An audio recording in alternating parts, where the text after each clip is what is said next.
দেখলাম আপনার নামে ফেসবুকে নানা ধরনের প্রচারণা চলতেছে, কেউ বলতেছে আপনি শিবিরের লোক, নানা ধরনের। হ্যাঁ, ফেসবুকে এটাও দেখলাম মার্ক জাকারবার্গ শিবিরের লোক।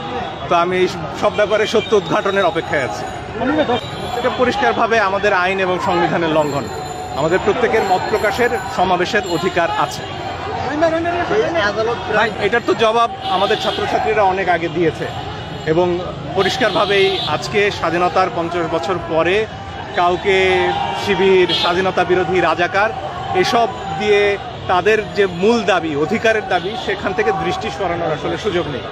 ভাই আরেকটা বিষয়, এটা কোনো একটা ইস্যু তৈরি করবে কিনা? সামনে এসে প্রতিবাদ করছে দাঁড়িয়ে, তাকে টেনে হিসেবে এইটা আসলে আইনের ক্ষেত্রে এটা সংবিধান এবং আইনের লঙ্ঘন স্পষ্টত। আরেকটা বিষয় বলি, এর আগেও আপনার যেসব কর্মসূচি যেখানে পালন হয়েছে সেগুলো হয়তো আইনের লঙ্ঘন বলে আপনারা বলেছেন। এক্ষেত্রে আদালত কি বলে? আদালত প্রাঙ্গণ যদি আইনের লঙ্ঘন না করে, আদালত কি বলে সেটা শোনার জন্য তো আমরা আদালতে গেছি। আমরা অপেক্ষা করছি আদালত কি বলে। আদালত কি জবাব দিল? বিগত দিন এই যে আইনের লঙ্ঘন হিসেবে আদালত কি জবাব দিল? এখন পর্যন্ত তো আমরা আদালতের কাছ থেকে কোনো জবাব পাই।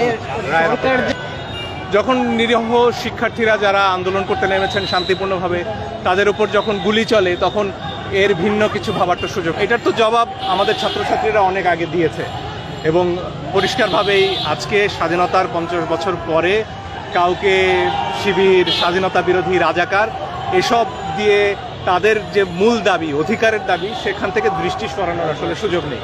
ভাই আরেকটা বিষয়,